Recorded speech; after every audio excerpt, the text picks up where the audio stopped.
English, mathematics, physics, chemistry, all the sciences. Study with me. A quick learning experience. बिस्मिल्लाहिर्रहमानिर्रहीम। Student सिर्फ answer नहीं बताऊंगा बल्कि detail में समझाऊंगा हर पार्ट को, ताकि आप इससे मिलते जुलते जो भी क्वेश्चंस आएँ आप सॉल्व कर सकें। Question one, which one of the following is the dimensionless quantity. सबसे पहले तो ये जानें कि डायमेंशनलेस क्वांटिटी क्या चीज़ होती है, फिर बाद में बता सकेंगे कि which one of the following is a dimensional quantity. तो डायमेंशनलेस क्वांटिटी होते हैं physical quantity which has no physical units, यानी उसकी यूनिट्स नहीं होती। स्ट्रेस क्या चीज़ है जी? स्ट्रेस होती है फोर्स पर यूनिट एरिया। जिस तरह के प्रेशर होती है फोर्स पर यूनिट एरिया, जिसकी यूनिट होती थी पास्कल, और स्ट्रेस की यूनिट भी पास्कल होती है या न्यूटन, यानी फोर्स की यूनिट, और cross sectional area square metre में। तो इसकी तो यूनिट मौजूद है, लिहाजा ये तो नहीं हो सकता। एनर्जी क्या होती है? जैसा आपको पता है एनर्जी की यूनिट होती है जूल।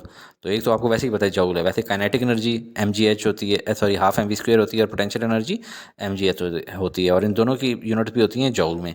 तो एनर्जी भी नहीं हो सकता। सरफेस टेंशन क्या चीज़ होती है? ये एक नई टर्म है रिलेटिवली। अगर कोई बॉडी के अंदर जो पानी की कोई लिक्विड सरफेस होती है, नीचे देखें जो भी पॉइंट होता है या ड्रॉप होता है वो हर तरफ इक्वल फोर्स एग्जर्ट कर रहा होता है। जो सरफेस के करीब होते हैं वो सिर्फ नीचे फोर्स एग्जर्ट कर रहे होते हैं या राइट लेफ्ट की तरफ एग्जर्ट कर रहे होते हैं। तो इसकी भी बाकायदा यूनिट मौजूद होती है। सरफेस टेंशन क्या होती है? Magnitude of tension divided by length, के एक जगह की क्या लेंथ है। इसको आप इस डायग्राम से समझें कि ये surface of any liquid behaves as though it is covered by a stretched membrane. ये ऐसा समझें कि ये जो यहाँ से इधर फोर्स कर रहा है और ये इधर फोर्स कर रहा है, जैसे एक स्ट्रेच्ड मेम्ब्रेन है, झिल्ली है जिस तरह। अगर इसके ऊपर कोई भी चीज़ हम फेंकेंगे तो ये झिल्ली उसको बाहर फेंकने की कोशिश करेगी, जैसे आप इस पिक्चर में देख रहे हैं। ठीक है, तो सरफेस टेंशन भी नहीं हो सकता, इसकी यूनिट होती है। स्ट्रेन की तरफ आए तो what is strain? Strain is change in length divided by original length, यानी कि इस बॉडी को आप खींच रहे हैं यहाँ से भी और यहाँ से भी, तो जो इसके अंदर चेंज आएगा वो क्या है? Change in length to the original length. दोनों की यूनिटें मीटर में होंगी, तो जाहिर बात है metre divided by metre cut जाएगा। स्ट्रेन की कोई यूनिट नहीं होती, वो डायमेंशन लेस होती है।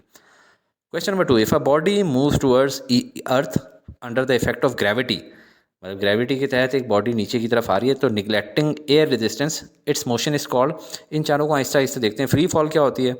फ्री फॉल के अंदर जो है ना, जब एक्सेलरेशन होती है, देखें शुरू में वेलोसिटी 0 होती है, बाद में 9.8 मीटर पर सेकंड, हर सेकंड में 9.8 बढ़ना शुरू हो जाती है, फिर 19.6, फिर 29.4, फिर 39.2। इससे हमें देखने में यही लग रहा है कि आंसर फ्री फॉल होगा, लेकिन हम आगे भी चलते हैं।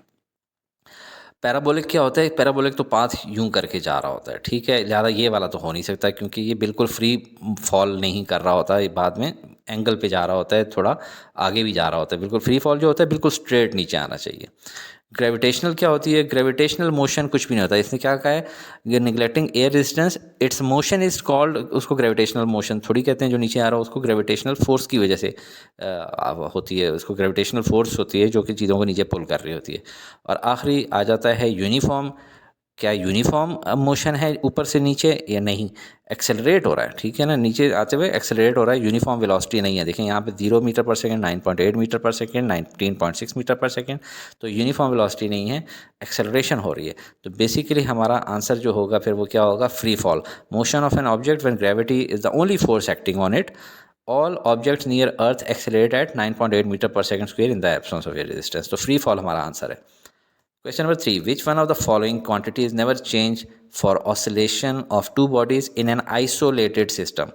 एक आइसोलेटेड सिस्टम है, उसमें कौन सी चीज़ है जो कि दो बॉडीज़ के लिए चेंज नहीं होती? अब आप देखें law of conservation of momentum आपको अगर याद हो, क्योंकि सारी मोमेंटम की बात हो रही है, तो दो बॉडीज़ हैं, इसका मोमेंटम है m1u1 और इसका मोमेंटम है m2u2।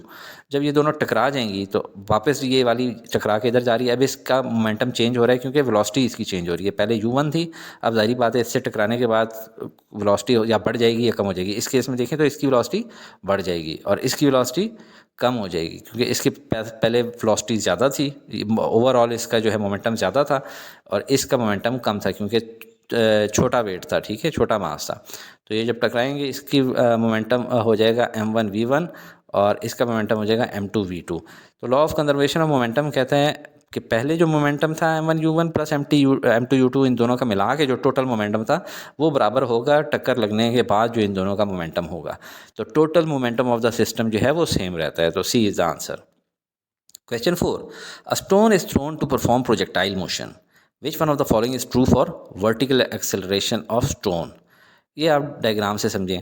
यहाँ से हम लोगों ने स्टोन फेंका है, तो आपको पता है एक्सेलरेशन हमेशा जो ऊपर की तरफ होती है वो, या नीचे की तरफ होती है वो 9.8 मीटर पर सेकंड के हिसाब से होती है, इंक्रीज या डिक्रीज। हॉरिजॉन्टल एक्सेलरेशन इस केस में नहीं होती। पैराबोला के केस में आप देखें हर जगह पे 9.8 ही है, यहाँ पे देखें 9.8 है, यहाँ पे 9.8 है। जो वर्टिकल वाली है शुरू में मिसाल के तौर पे देखिए 19.6 है, एक सेकंड के बाद हो जाएगी 9.8 और मजीद एक सेकंड के बाद ये ज़ीरो होगी क्योंकि बिल्कुल टॉप पे पहुंच चुकी है। ठीक है, तो वर्टिकल एक्सेलरेशन जो होती है ना वो चेंज हो रही होती है। तो विच one of the following is true for vertical acceleration of stone? ठीक है, ज़ीरो होती है, कांस्टेंट होती है, ये देखें ये बात ठीक है। एक्सेलरेशन, वर्टिकल एक्सेलरेशन कांस्टेंट होती है। देखें यहाँ से यहाँ पे भी 9.8 मीटर पर सेकंड, ये आपने देख लें ए वाई इसने परमानेंट कर दिया -9.8 मीटर पर सेकंड। ठीक है, जबकि हॉरिजॉन्टल एक्सेलरेशन ज़ीरो होती है। हॉरिजॉन्टल एक्सेलरेशन ज़ीरो होती है, vertical acceleration 9.8 metre per second होती है। तो ये कांस्टेंट ही हमारा आंसर है। ठीक है, विच one of the following is not unit of work? Work क्या होता है? फोर्स इंटू डिस्टेंस होता है। ठीक है, और वर्क की जो यूनिट्स होती हैं, आपको unit of work is joule. और क्या यूनिट होती है? फोर्स क्या होती है? फोर्स की यूनिट होती है न्यूटन, और डिस्टेंस की यूनिट होती है मीटर। तो न्यूटन मीटर भी एक यूनिट होती है, तो जूल भी यूनिट है, न्यूटन मीटर भी यूनिट है। इसने कई कौन सी चीज़ें जो यूनिट नहीं होती? तो आगे आ जाए, न्यूटन फोर्स इंटू डिस्टेंस को हम ये भी कह सकते हैं mass into acceleration into distance. Force is equal to m में होता है ना, तो मास की यूनिट क्या होती है? केजी। एक्सेलरेशन क्या होता है? मीटर पर सेकंड स्क्वायर, और डिस्टेंस की यूनिट होती है मीटर। तो अगर इसको किया जाए किलोग्राम मीटर स्क्वायर पर सेकंड स्क्वायर, तो यहाँ पे तो किलोग्राम मीटर स्क्वायर पर सेकंड स्क्वायर अगर होता तो वो तो होना चाहिए था। किलोग्राम मीटर पर सेकंड इसकी यूनिट नहीं होती, तो यही हमारा आंसर है। Question 6, increase in the speed of sound in the air पर degree rise in temperature is. Very interesting question. देखिए स्पीड ऑफ साउंड कितनी होती है? 331 मीटर पर सेकंड। जब टेम्परेचर इंक्रीज़ होता है तो मॉलिक्यूल्स तेज़ी से दौड़ते हैं, तो लिहाजा उसकी स्पीड बढ़ जाती है। Speed of sound in air बढ़ती है टेम्परेचर के साथ। कितना बढ़ती है? 0.6 multiply by temperature in centigrade. ठीक है, अब इसको ज़रा गौर से देखें कि 331 है, तो मीटर पर सेकंड के अंदर देखें क्या 6.1 metre per second, 61 metre per second. अब आपको पहले 0.6 ये होगा कितना? 0.6 मीटर पर सेकंड। क्यों? क्योंकि सारी हम लोगों की ये कैलकुलेशन 331 मीटर पर सेकंड है, तो ये 0.6 metre per second multiply by temperature है। तो 0.6 मीटर कितना होता है? 1 मीटर कितना होता है? पहले ये देखें, 1 मीटर होता है 100 सेंटीमीटर के बराबर। तो 0.6 मीटर होगा 60 सेंटीमीटर के बराबर। तो ये वाला तो ख़त्म ही हो गया 6.1 मीटर पर सेकंड वाला। ठीक है, तो सेंटीमीटर्स के अंदर आनी है, तो कितना? 60 सेंटीमीटर्स हमने कहा। यहाँ पे 60 सेंटीमीटर वाली कौन सी चीज़ है? ये भी नहीं हो सकता 61 मीटर है, तो ये है 0.61 या 61। तो यहाँ से दोबारा देखें, 1 मीटर होता है 100 सेंटीमीटर, तो 0.6 मीटर होगा 60 सेंटीमीटर, तो ये 61 सेंटीमीटर है। यही क्लोजेस्ट है, यही आंसर है हमारा। Question 7, for a simple harmonic oscillator a acceleration equal to minus omega square x, its frequency is. Frequency क्या होती है? 1 over time period. Simple harmonic motion में हमें पता है फ्रीक्वेंसी एफ क्या होती है? Equal to minus k x. अब आप देखते हैं, हमें तो पता है f is equal to m a होती है, force is equal to m ए।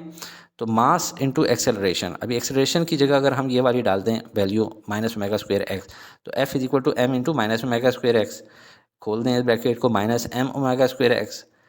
अब हमें पता है कि f is equal to minus k x और f is equal to minus omega square x. इसका मतलब है minus omega square is equal to minus k x. अब इनके अंदर जो चीज़ें कट सकती हैं उसको काट दें, माइनस माइनस कट गया, एक्स एक्स कट गया, तो बच गया हमारे पास m omega square is equal to k. यहाँ से हमारे पास आ जाती है, अगर इसको देखें, हमें चूँकि फ्रीक्वेंसी चाहिए, फ्रीक्वेंसी के लिए हमें टाइम पीरियड चाहिए, तो टाइम पीरियड की वैल्यू हमने निकाल ली, हमें m ओवर के चाहिए, तो m ओवर के इससे निकाल लें तो बन जाता है 1 ओवर ओमेगा स्क्वायर। वो इस इक्वेशन में भी हम पुट करते हैं। Time period is equal to 2 pi square root m over k की जगह हम लोगों ने लिख दिया square root 1 over omega square. इसको सॉल्व करें तो time period equal to 2 pi 1 over omega आ गया, और time period equal to 2 pi over omega. और इसका उल्टा कर लें, क्योंकि हमें क्या चाहिए? फ्रीक्वेंसी चाहिए, ओमेगा ओवर 2 पाई। ये आपने जल्दी में इसको नहीं टिक कर देना, omega over 2 pi, Charlie is the answer. Question 8, the expression of orbital velocity is.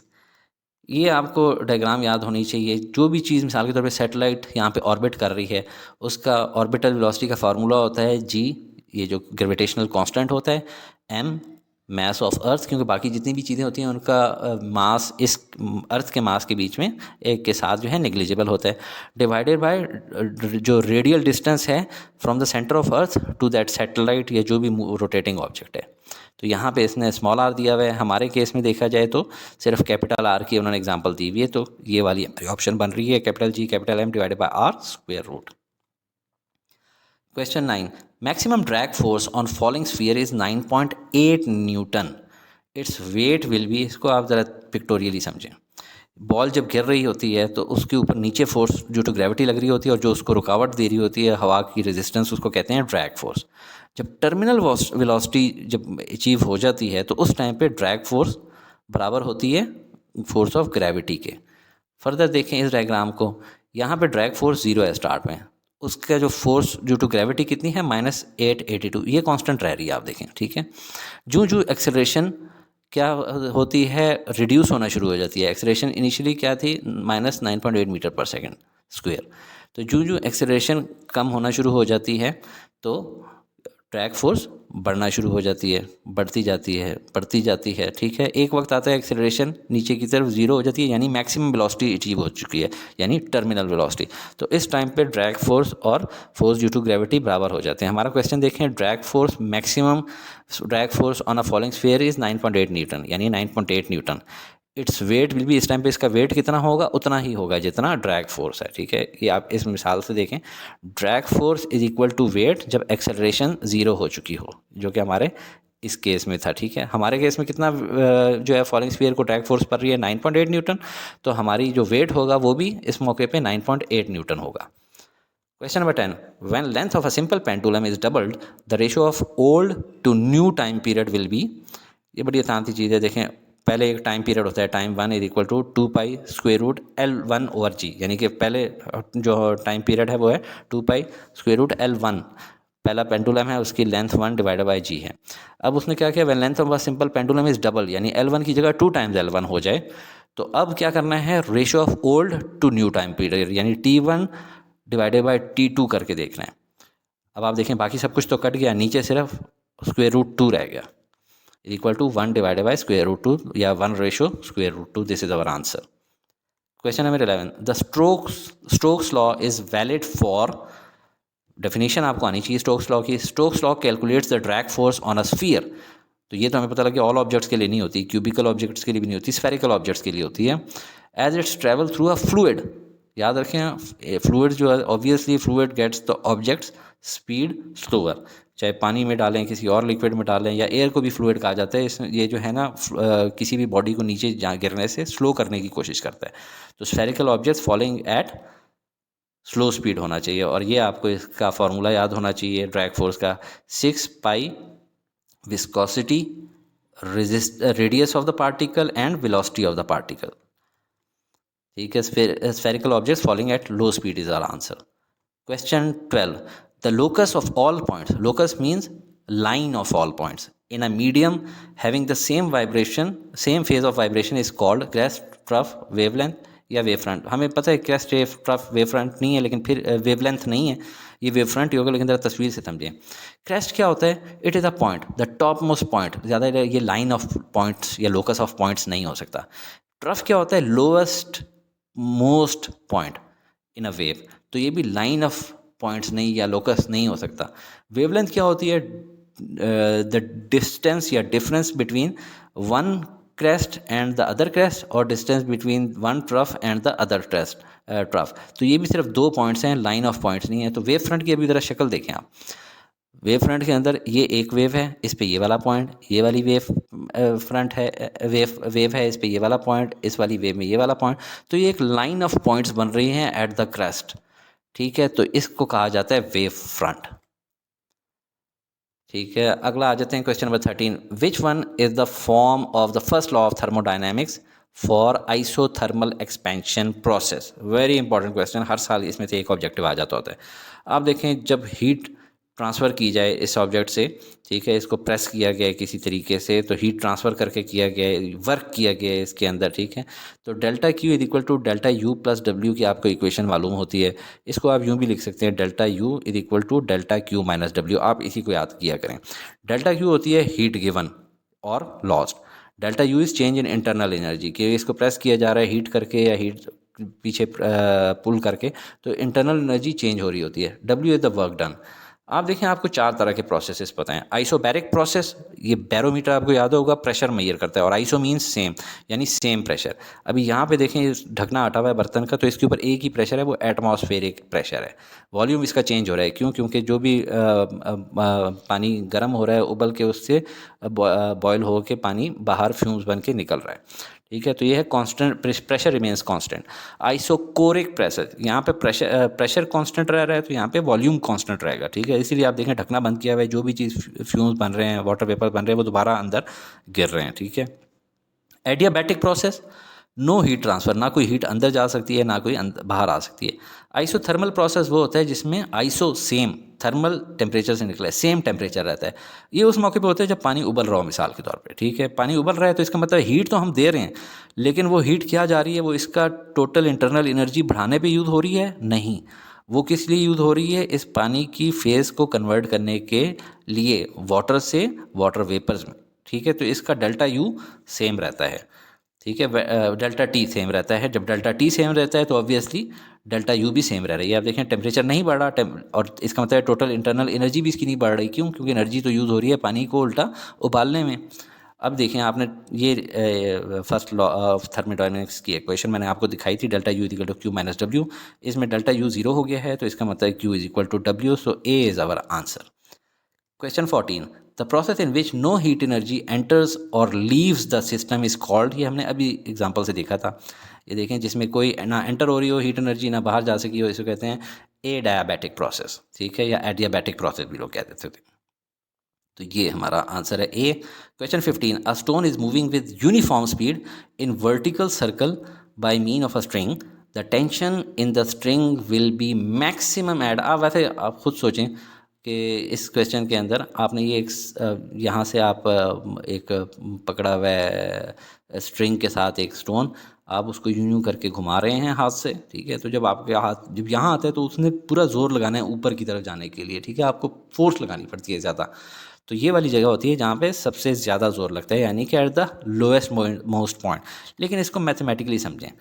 Centripetal force का फॉर्मूला क्या होता है? मास इंटू ए सी, और ए सी क्या होती है? V square over r. तो centripetal force is equal to m v square over r होती है, और सेंट्रीपिटल फोर्स भी यही होती है। ठीक है, tension is the force always directed towards centre of circle, this called centripetal force. It's opposite towards outside is called centrifugal force. दोनों बराबर होती हैं और both are m v square over r, इसके बराबर होती हैं। अब ये आप देख लें, ये यहाँ पे जो टेंशन है, यहाँ पे टेंशन है, यहाँ पे टेंशन है, तीन चारों के नाम मुख्तलिफ रखे हुए हैं, क्योंकि यहाँ पे टेंशन मुख्तलिफ हो रही होती है। किसी जगह पे कम है, किसी जगह पे ज़्यादा टेंशन इसको देनी पड़ रही है हमें। ठीक है, इन दो पॉइंट पे बराबर है, इसलिए इनको T2 कर दिया, आप देख सकते हैं। ठीक है, अभी आ जाएं जी, यहाँ पे देखें, एक नीचे इसके ऊपर वेट लग रहा होता है। वेट यहाँ पे नीचे लग रहा है, यहाँ पे किधर लग रहा है? यहाँ पे भी नीचे लग रहा है, लिहाजा फ़र्क यहीं पे आ रहा है। ठीक है, इन दोनों में देखें कोई फ़र्क नहीं आ रहा। ठीक है, यहाँ पे वेट नीचे लग रहा है, यहाँ पे वेट नीचे लग रहा है। ठीक है, वेट यहाँ पे भी नीचे है, ये यहाँ पे। आप कभी सोचें, झूले में आप कभी ऊपर जाते हैं, जब नीचे आने लगता है तो एक दफ़ा आपकी सांस बैठती है, कम टेंशन होती है आपके जिस्म के अंदर। ठीक है, इस डायग्राम को अब आप देखें तो नीचे की तरफ टेंशन क्या है? M v square over r plus m g, क्योंकि अभी यहाँ पे वेट नीचे की तरफ ज़्यादा हो रहा है, तो overall tension is equal to m v square over r plus m g, ये वाली टेंशन है। ऊपर देखें, tension is equal to m v square over r minus m g, क्योंकि झूला जिस तरह नीचे जाता है इसी तरह पत्थर भी नीचे आते हैं, वेट उसका लूज हो रहा होता है। M v square over r minus m g, तो नीचे की तरफ जो है सबसे ज़्यादा फोर्स चाहिए होती है at the lowest point. Question 16, the moment of inertia of a thin rod of mass m and length l about its center is। ये आप लोगों का डायग्राम एक गिवन है, उससे मिलती जुलती डायग्राम मैं लेकर आ गया हूँ आपके लिए। तो एक थिन रॉड है, ठीक है, उसका सेंटर के ऊपर जो है अगर एक्सेस ऑफ रोटेशन हो तो उसका इनर्शिया कितना होगा? 1/12 ml²। 1/12 ml² ये है, ये होना चाहिए। लेकिन जो फेडरल बोर्ड है उसने सोल्यूशन सेट के अंदर तो 1/2 ml² लिया है, जो कि गलत है। ठीक है, हम लोग इसको नहीं करेंगे, इसको करेंगे कि 1/12 ml²। इसी तरह आपको ये भी याद होनी चाहिए, कभी इनमें से कोई आ जाए तो ये वाली पिक्चर आपको जहाँ भी अपनी बुक में नज़र आती है, आप इसको अच्छी तरीके से रट्टा लगा लें। Question 17, if two tuning forks of frequencies f1 and f2 are sounded together such that F2 is greater than F1, then the number of beats per second is कितनी होंगी? ये आप डायग्राम से समझें और पहले पढ़ लें कि बीट्स क्या होती हैं। When two sound waves of nearly equal frequencies travel in the same direction at a given point due to their superposition, तो क्या होता है? द इंटेंसिटी अल्टरनेटिवली इंक्रीजेज और डिक्रीजेज। ये मैं आपको तस्वीर से भी समझाता हूँ।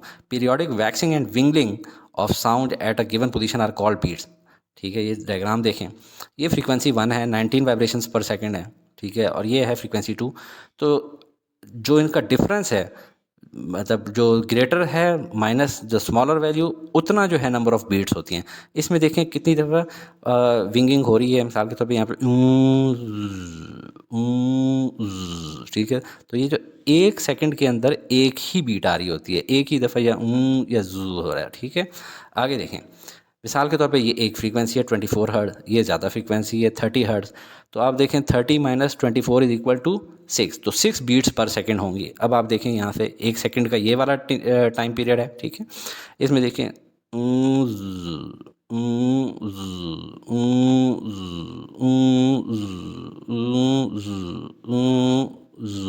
टोटल या 6 दफ़ा हो रहा है या जू हो रहा है, या यानी कि देखें मैक्सिमम एक दफ़ा सुपर इम्पोज हो रहे हैं या कैंसल आउट कर रहे हैं। ठीक है, कंस्ट्रक्टिव इस साइड पे हैं, यहाँ पे डिस्ट्रक्टिव हैं। ठीक है, तो 6 बीट्स पर सेकंड यानी difference between the maximum and the lower one, F2 minus F1 is the answer. मैं वीडियो के बीच में स्टूडेंट्स को डिस्टर्ब नहीं करता कि सब्सक्राइब करें या लाइक करें, क्योंकि इससे ना सिर्फ वो डिस्टर्ब होते हैं बल्कि अपना फोकस भी लूज़ कर जाते हैं। अलबत्ता वीडियो के आखिर में ज़रूर याद करा दूं कि अपनी राय का इजहार कमेंट में ज़रूर किया करें। ये आपके उस्ताद के लिए ऑक्सीजन की हैसियत रखते हैं। खुश रहें और राब्ते में रहें।